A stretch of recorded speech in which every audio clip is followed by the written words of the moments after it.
ಮಗು ಯಾವ ದೆಸೆಯಲ್ಲಿ ಜನಿಸಿದೆ ಅನ್ನುವುದರ ಮೇಲೆ ಅವರ ತಂದೆ ತಾಯಿಯ ಆರೋಗ್ಯ, ಸಂಪತ್ತು, ಆಯುಷ್ಯವು ನಿಗದಿ. 4ನೇ ವರ್ಷಕ್ಕೆ ಶುಕ್ರದಶೆ ಬಂದರೆ ತಂದೆ ತಾಯಿಗೆ ಟ್ರಾನ್ಸ್ಫರ್ ಆಗುತ್ತೆ, ನಾಮಿನಿ ಅವರಿಗೆ ಟ್ರಾನ್ಸ್ಫರ್ ಆಗುತ್ತೆ. ಕೇತು ದೆಸೆಯಲ್ಲಿ ಹುಟ್ಟುತ್ತಾರೆ ಮಕ್ಕಳು. ಹುಟ್ಟಿದ್ರೆ ಯಾರ್ಯಾರು ಶನಿ ದೆಸೆಯಲ್ಲಿ ಹುಟ್ಟುತ್ತಾರೆ, ಪುಷ್ಯ, ಅನುರಾಧ, ಉತ್ತರ ಭಾದ್ರ, ಅವರಿಗೆ ಶುಕ್ರ ದೆಸೆ ಸರ್ಟನ್ ಏಜಿಗೆ ಬರುತ್ತೆ. ಪಾಪಗ್ರಹದ ಭುಕ್ತಿಯಲ್ಲಿ ಮದುವೆ ಮಾಡಬೇಕು ಅಂತ ಅಂದುಕೊಂಡ್ರೆ ದಯವಿಟ್ಟು ಕದಲಿ ವಿವಾಹ, ಕುಂಭ ವಿವಾಹ ಮಾಡಿಯೇ ಮದುವೆ ಮಾಡಬೇಕು.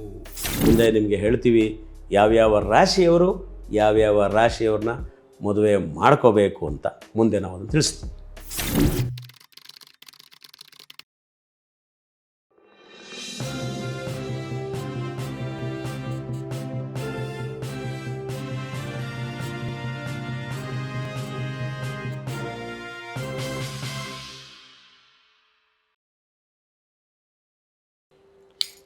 ಗುರು ದೆಸೆ ಯಾರು ಹುಟ್ಟಿದ್ದೀರಾ? ವಿಶಾಖ, ಪೂರ್ವಭಾದ್ರ,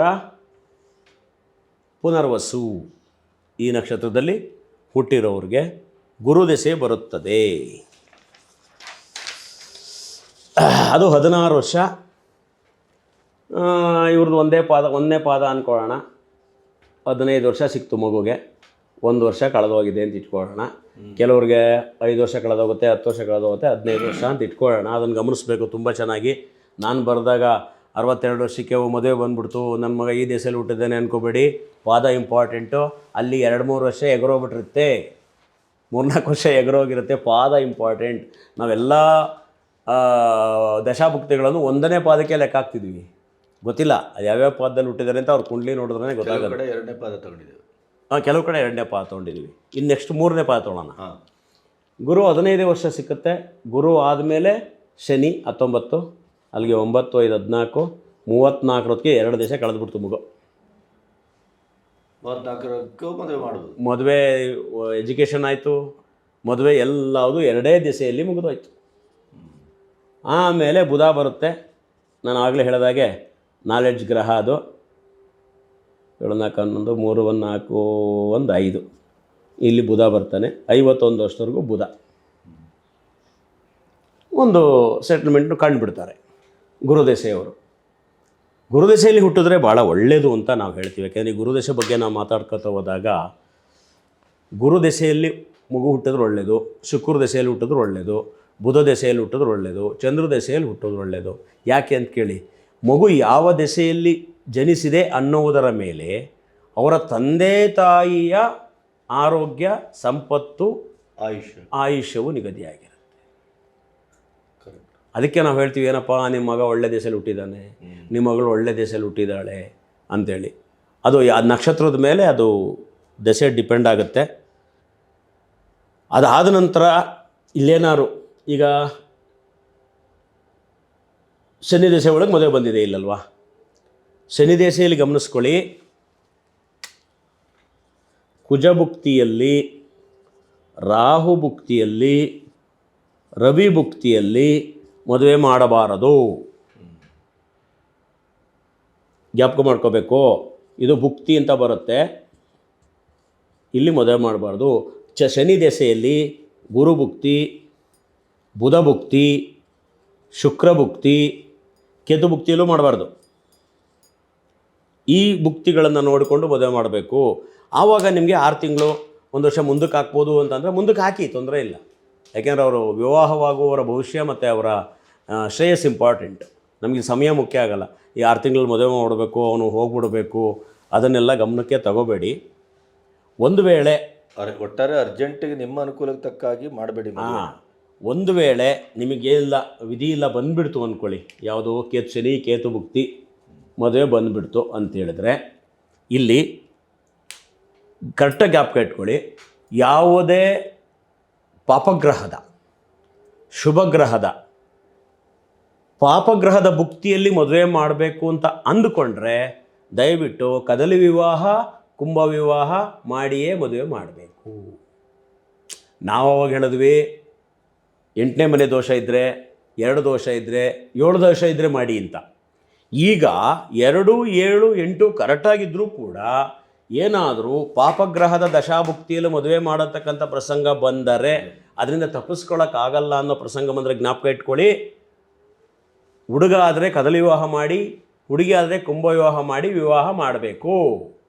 ಅದಾದ ಮೇಲೆ ವಿವಾಹವಾದ ನಂತರ ದಂಪತಿಗಳಿಬ್ಬರೂ ಸೇರಿ 1 ತಿಂಗಳೊಳಗೆ ಲಕ್ಷ್ಮೀನಾರಾಯಣ ಹೃದಯ ಹೋಮ, ಐಕ್ಯ ಮಂತ್ರ ಇದನ್ನು ಪ್ರಯೋಗ ಮತ್ತೆ ಶಾಂತಿಯನ್ನು ಮಾಡಿಕೊಂಡ್ರೆ ಯಾವುದೇ ತೊಂದರೆ ಬರಲ್ಲ.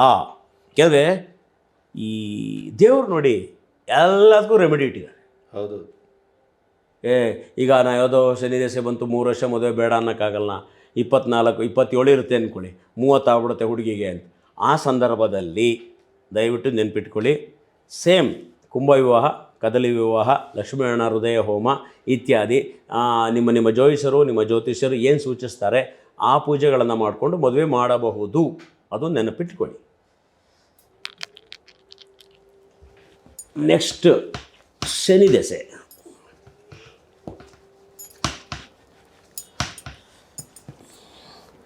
ಆಗಲೇ ಹೇಳಿದ್ದೆ, ನೆನಪಿದೆಯಾ? ಶನಿ ದಶೆಯಲ್ಲಿ ಯಾರ್ಯಾರು ಹುಟ್ಟುತ್ತಾರೆ ಅಂತ. 19 ವರ್ಷ ಪುಷ್ಯ, ಅನುರಾಧ, ಉತ್ತರ ಭಾದ್ರ, ಈ 3 ನಕ್ಷತ್ರದವರು ಶನಿ ನಕ್ಷತ್ರದಲ್ಲಿ ಶನಿ ದೆಸೆಯಲ್ಲಿ ಹುಟ್ಟುತ್ತೀರ. ಇದನ್ನೊಂದು 3ನೇ ಪಾದ ಹಾಕೋಣ.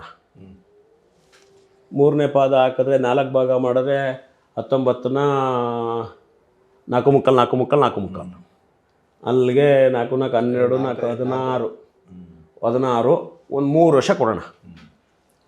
3 ವರ್ಷ ಮಿಕ್ಕಿದೆ. ಏಕೆಂದರೆ 3ನೇ ಪಾದದ ಎಂಡಲ್ಲಿ ಹುಟ್ಟಿದೆ ಮಗು ಅಂತ ಇಟ್ಕೊಳ್ಳಿ. ಮಗುಗೆ 3 ವರ್ಷ ಮಿಕ್ತು ಹುಟ್ಟಿದಾಗ. ನೆಕ್ಸ್ಟ್ ಬುಧ ದಶೆ ಬರುತ್ತೆ. ಎಷ್ಟು? 17 ವರ್ಷ.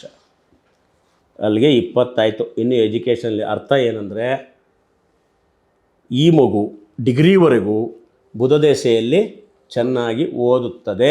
ಕುಂಡಲಿಯಲ್ಲಿ ಬುಧ ಚೆನ್ನಾಗಿದ್ದರೆ, ಬುದ್ಧಿಕಾರಕ ಅಲ್ಲ, ಇದು ನೋಟ್ ಇಂಪಾರ್ಟೆಂಟ್ ಪಾಯಿಂಟ್ ಇದು. ಈ ಬುಧ ಅವ್ರ ಕುಂಡಲಿಯಲ್ಲಿ ಬಲಯುತನಾಗಿರಬೇಕು. ಬುಧ ನೀಚ ಆಗಿದ್ದರೆ ಈ 17 ವರ್ಷವೂ ಕಷ್ಟವೇ. ಬ್ಯಾಲೆನ್ಸ್ ಆವ್ರೇಜ್ ಸ್ಟೂಡೆಂಟ್ ಆಗುತ್ತೆ. ಬುಧ ಗಟ್ಟಿಯಾಗಿದ್ದರೆ ಫಸ್ಟ್ ಕ್ಲಾಸ್ ಸ್ಟೂಡೆಂಟ್. ಬುಧ ಆದಮೇಲೆ ಕೇತು ಎಷ್ಟಾಯ್ತು ಸರ್? 27. ಅಲ್ಲಿಗೇನಾಯಿತು? ಮದುವೆ ಎಲ್ಲಿ ಬಂತು? ಮಾಡಬೇಕು ಅಂದರೆ ಕೇತು ದೆಸೆಲಿ ಬಂತು. ಮಾಡಬಾರ್ದು. ಮಾಡಿದ್ರೂ ಹೊರಗಡೆ ಗುರುಭುಕ್ತಿ ಹುಡುಕ್ಬೇಕು, ಚಂದ್ರಭುಕ್ತಿ ಹುಡುಕ್ಬೇಕು. ಆಮೇಲೆ ಕೇತು ಆದ ತಕ್ಷಣ ಮಗುಗೆ ಬಂದ್ಬಿಡ್ತು ನೋಡಿ. ಎಂಥ ಚಾನ್ಸು! ಯಾವ ಏಜಿಗೆ ಬಂತು ನೋಡಿ ಸರ್ ಶುಕ್ರ ದಶೆ. ಶುಕ್ರ ಬಂದ್ಬಿಡ್ತಲ್ಲ ಸರ್, ಚಾನ್ಸು. 27ಕ್ಕೆ ಶುಕ್ರ ದಶೆ ಬಂದರೆ ಭಾಳ ಒಳ್ಳೆಯದು. ಯಾಕೆಂದರೆ 47 ಜೀವನ ಒಂದು ರೇಂಜ್ಗೆ ಸೆಟ್ಲ್ ಆಗ್ಬಿಡ್ಬೋದು. ಒಂದಿಷ್ಟು ಐಷಾರಾಮ, ಸುಖ, ಕಾರು, ಒಂದಿಷ್ಟು ಒಡವೆ, ವಸ್ತ, ಒಂದು ಜೀವನ ಚೆನ್ನಾಗಿ ನೋಡ್ಬೋದು. ಕುಂಡಲಿ ಶುಕ್ರ ಚೆನ್ನಾಗಿದ್ದರೆ 47ಕ್ಕೆ ಶುಕ್ರ ದಶೆ ಮುಗಿಯುತ್ತೆ. ಆಮೇಲೆ ರವಿಚಂದ್ರ ಎಂದಿನಂತೆ ಹೋಗುತ್ತೆ. ಇದೊಂಥರ ಶನಿ ದಶೆಯ 3ನೇ ಪಾದದಲ್ಲಿ ಹುಟ್ಟಿದವ್ರಿಗೆ ಈ ಯೋಗ. 2ನೇ ಪಾದವ್ರದ್ದು ಬೇರೆ. 2ನೇ ಪಾದ ಒಂಚೂರು ಚೇಂಜ್ ಆಗ್ತಾ ಬಂದ್ಬಿಡುತ್ತೆ. ಲೆಕ್ಕ ಹಾಕ್ಕೊಳ್ಳಿ. 19 19 ಅರ್ಧ ಮಾಡಿದ್ರೆ 9 ಅಲ್ಲ 9 ಹಾಕೋಣ. 2ನೇ ಪಾದ ಹುಟ್ಟಿದಾಗ 9 ಆಗುತ್ತೆ. ಆಮೇಲೆ 17 ಬುಧ ಆಗುತ್ತೆ. 9 7 16 97 ಹೌದು. 26ವರೆಗೂ ಬುಧ ಬಂದ್ಬಿಡುತ್ತೆ. ಒಳ್ಳೆ ಮದುವೆ ಟೈಮಿಗೆ ಬಂದು ಸಿಗಾಕೊಳ್ಳುತ್ತೆ ಕೇತು. ಆವಾಗ ನೆಕ್ಸ್ಟ್ ಶುಕ್ರ ಆಗುತ್ತೆ. 53ವರೆಗೂ ಶುಕ್ರ ದಶೆ ಅಷ್ಟೇ. ಒಂದು 47 5 ವರ್ಷ ಚೂರು ವ್ಯತ್ಯಾಸ ಆಗುತ್ತೆ. ಇದನ್ನು ಗಮನಿಸಿ ಇಟ್ಕೊಳ್ಳಿ ಪಾದಗಳನ್ನು ದಯವಿಟ್ಟು.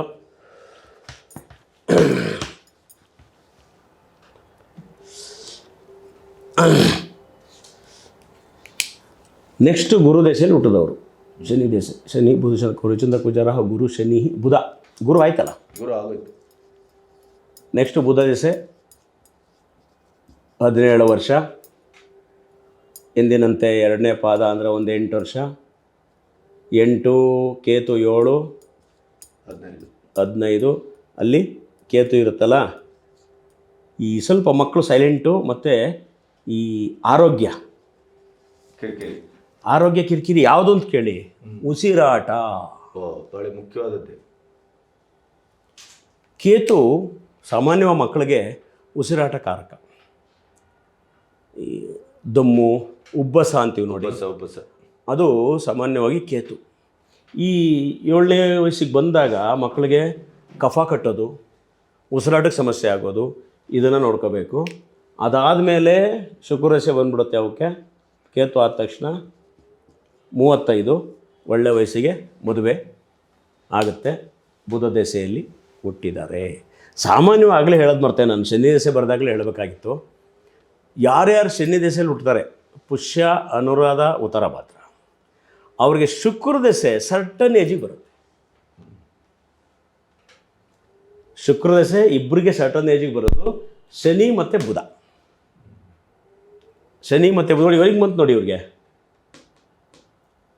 15 ವರ್ಷಕ್ಕೆ ಬಂದೋಯ್ತು. ಅಲ್ಲಿ ಸ್ವಲ್ಪ ಹಿಂದೆ ಹೋಗ್ತು.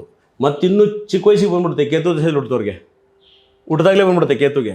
ಇದು ರಿವರ್ಸ್ ಆಗ್ತಾ ಹೋಗುತ್ತೆ, ಕಮ್ಮಿ ಆಗ್ತಾ ಹೋಗುತ್ತೆ. ಇವು ಕೇತು ದಶೆ, ಬುಧ ದಶೆಯಲ್ಲಿ ಹುಟ್ಟಿದವ್ರದ್ದು ಕೂಡ ಪರವಾಗಿಲ್ಲ. ನೆಕ್ಸ್ಟ್ ಹೋಗ್ತಾ ಇದ್ದೀವಿ, ಕೇತು ದಶೆ ನೋಡ್ಕೊಳ್ಳಿ ಪ್ರೇಕ್ಷಕರೇ. ಕೇತು ದಶೆಯಲ್ಲಿ ಯಾರ್ಯಾರು ಹುಟ್ಟಿದ್ದೀರಿ? 7 ವರ್ಷ ಅಶ್ವಿನಿ, ಮಖ, ಮೂಲ. ಫಾರ್ ಎಕ್ಸಾಂಪಲ್ 2ನೇ ಪಾದ ಒಂದು 4 ವರ್ಷ ಸಿಕ್ಕಿದೆ ನೋಡಿ ಸರ್. ಇಲ್ಲಿ ಬಂತು ಶುಕ್ರ. ಇಲ್ಲಿ ಒಂದು ಪ್ರಶ್ನೆ ಬಂತು ನಿಮಗೆ. 4ನೇ ವರ್ಷಕ್ಕೆ ಶುಕ್ರದಶೆ ಬಂತು, ಹುಡುಗ ಏನು ಮಾಡೋದು ಅಂತ. ಏನು ಮಾಡ್ತೀರಿ? ಚೆನ್ನಾಗಿ ಓದ್ತಾನೆ, ಬೆಳಿತಾನೆ. ಇಲ್ಲ, 4ನೇ ವರ್ಷಕ್ಕೆ ಶುಕ್ರದಶೆ ಬಂದರೆ ತಂದೆ ತಾಯಿಗೆ ಭಾಳ ಒಳ್ಳೆಯದು, ಟ್ರಾನ್ಸ್ಫರ್ ಆಗುತ್ತೆ. ನಾಮಿನಿ, ನೆಕ್ಸ್ಟ್ ನಾಮಿನಿ ಯಾರು? ಅವರಿಗೆ ಟ್ರಾನ್ಸ್ಫರ್ ಆಗುತ್ತೆ. ಕೇತು ದಶೆಯಲ್ಲಿ ಹುಟ್ಟುತ್ತೆ ಮಕ್ಕಳು ಹುಟ್ಟಿದ್ರೆ.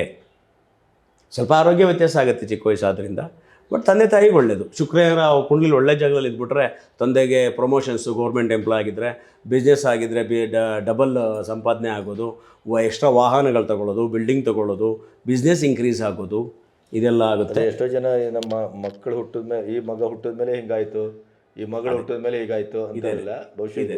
ಇದೆ ಇದೆ ಇದೆ. ಈಗ ಕಡೆಯ ದೆಸೆಯಲ್ಲಿ ಕಡೆಯ ದೆಸೆ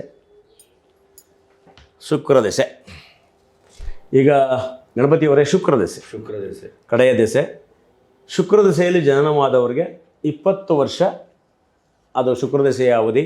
ಭರಣಿ, ಪುಬ್ಬ, ಪೂರ್ವಾಷಾಢ ಈ ನಕ್ಷತ್ರದಲ್ಲಿ ಯಾರು ಜನಿಸ್ತಾರೆ ಅವರು ಶುಕ್ರ ದಶೆಯಲ್ಲಿ ಹುಟ್ಟುತ್ತಾರೆ. ಶುಕ್ರ ದಶೆಯಲ್ಲಿ ಹುಟ್ಟಿದ್ರೆ ಒಳ್ಳೆಯದು ಅಂತ ನಾನು ಆಗಲೇ ಹೇಳಿದೆ.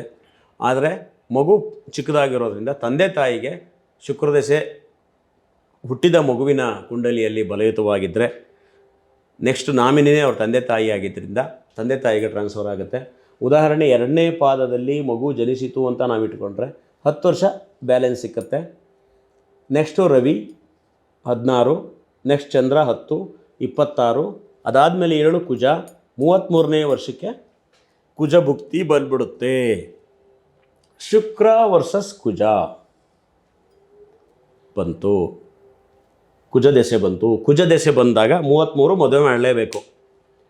ಚಂದ್ರ ದಶೆಯಲ್ಲಿ ಮದುವೆ ಆಗಿಬಿಟ್ಟಿದ್ರೆ ಬಚಾವ್, ತೊಂದರೆ ಇಲ್ಲ. 26 ಆಗಿದ್ದರೆ ಇನ್ ಕೇಸು ಅವ್ರ ಎಜುಕೇಷನ್ ಕಾರಣದಿಂದನೋ ಏನೋ ಓದೋಕ್ಕಾಗಲಿಲ್ಲ. ನೆಕ್ಸ್ಟ್ 7 ಬಂದಾಗ ಕುಜ ದಶೆಯಲ್ಲಿ ಮದುವೆ ಮಾಡಬೇಕಾದ್ರೆ ಮತ್ತೆ ಅದರಲ್ಲಿ ಬರತಕ್ಕಂಥ ಗುರುಭುಕ್ತಿ ಅಥವಾ ಕುಜನಿಗೆ ಇನ್ಯಾರು ಫೇವರು, ಶುಕ್ರಭುಕ್ತಿ ಮಾಡ್ಬೋದು, ರವಿ ಭುಕ್ತಿ ಮಾಡ್ಬೋದು, ಶನಿ ಭುಕ್ತಿ, ರಾಹು ಭುಕ್ತಿ ಟಚ್ ಮಾಡಬೇಡಿ. ಕುಜ ದಶೆಯಲ್ಲಿ ಹುಷಾರು, ಕ್ಲೀನಾಗಿ ಅದನ್ನು ಗುರ್ತಾಗಿಸ್ಕೊಳ್ಳಿ. ಕುಜ ದಶೆಯಲ್ಲಿ ರಾಹು ಭುಕ್ತಿ, ಶನಿ ಭುಕ್ತಿಯಲ್ಲಿ ಮದುವೆ ಮಾಡಲೇ ಕೂಡದು, ಹುಷಾರಾಗಿರಬೇಕು. ಅಲ್ಲಿಗೆ ಒಂದಿಷ್ಟು ದಶಾಭುಕ್ತಿಗಳ ವಿವರ ಪ್ರೇಕ್ಷಕರಿಗೆ ಸಿಕ್ತು. ಒಂದಿಷ್ಟು ದಶಾಭುಕ್ತಿ ಬಗ್ಗೆನೇ ಗೊತ್ತಿರಲಿಲ್ಲ ಅನ್ನೋಂಥವ್ರಿಗೊಂದಿಷ್ಟು ಮಾಹಿತಿಯನ್ನು ಕೊಟ್ವಿ. ಈ ಕುಜದೆಸೆಯಲ್ಲಿ ಬಂದಾಗ ನಾವೊಂದು ನಿಮ್ಗೊಂದು ಟಿಪ್ಸ್ ಕೊಡ್ತೀನಿ. ಕುಜದೆಸೆಯಲ್ಲಿ ಬಂದಾಗ ಏನಾರ ನೀವು ಮದುವೆ ಮಾಡಬೇಕು ಅಂತಂದರೆ ಕುಜದೆಸೆ ಆರಂಭವಾದಾಗಿನಿಂದಲೇ 7 ವರ್ಷ ಲಕ್ಷ್ಮೀ ನರಸಿಂಹಸ್ವಾಮಿ ಆರಾಧನೆ ಮಾಡ್ಕೊಳ್ಳಿ, ಸುಬ್ರಹ್ಮಣ್ಯೇಶ್ವರ ಸ್ವಾಮಿ ಆರಾಧನೆ ಮಾಡ್ಕೊಳ್ಳಿ, ವಿವಾಹವು ಚೆನ್ನಾಗಾಗುತ್ತೆ. ಕುಜದೋಷದಿಂದ ಬರ್ತಕ್ಕಂಥ ಅಪಘಾತ, ಕಾಯಿಲೆ ಅಥವಾ ಕೆಲಸ ಮಾಡೋ ಜಾಗದಲ್ಲಿ ಅಸಮಾಧಾನಗಳು ಎಲ್ಲ ದೂರವಾಗುತ್ತೆ. ನಾವು ಹೇಳ್ತಾ ಹೋಗ್ತೀನಿ, ಜ್ಞಾಪಕ ಇಟ್ಕೊಳ್ಳಿ. ರವಿ ದೆಸೆಯಿಂದ ಬರ್ತೀನಿ. ರವಿ ದೆಸೆ ಇದ್ದಾಗ ಏನಾದರೂ ವ್ಯತ್ಯಾಸ ಆದರೆ ರುದ್ರಾಭಿಷೇಕಗಳು ಮಾಡ್ಕೊಳ್ಳಿ ಶಿವನಿಗೆ. ಚಂದ್ರದೆಸೆ ಬಂದಾಗ ಏನಾದರೂ ನಿಮ್ಮ ಕುಂಡಲಿಯಲ್ಲಿ ಚಂದ್ರದೋಷ ಇದ್ದರೆ ಸ್ತ್ರೀ ದೇವತೆಗಳ ಆರಾಧನೆ ಮಾಡ್ಕೊಳ್ಳಿ. ದೇವತೆಗೆ ಬಾಗಿನ ಅರ್ಪಿಸೋದು, ಕುಂಕುಮಾರ್ಚನೆ ಮಾಡಿಸೋದು ಅಥವಾ ದುರ್ಗಾ ಹೋಮಗಳು, ಲಲಿತಾ ಸಹಸ್ರನಾಮಾರ್ಚನೆಗಳನ್ನ ಮಾಡ್ಕೊಳ್ಳಿ. ಅದಾದಮೇಲೆ ಕುಜದೆಸೆ ಬರುತ್ತೆ ಹೇಳಿದೆ. ರಾಹು ದೆಸೆಯಲ್ಲಿ ಏನಾದರೂ ನಿಮ್ಮ ಕುಂಡಲಿಯಲ್ಲಿ ರಾಹು ವೀಕ್ ಇದ್ದರೆ ದುರ್ಗಾ ಹೋಮಗಳು, ದುರ್ಗಾ ಪೂಜೆಗಳು, ರಾಹು ಶಾಂತಿಗಳನ್ನ ಮಾಡ್ಕೊಳ್ಳಿ.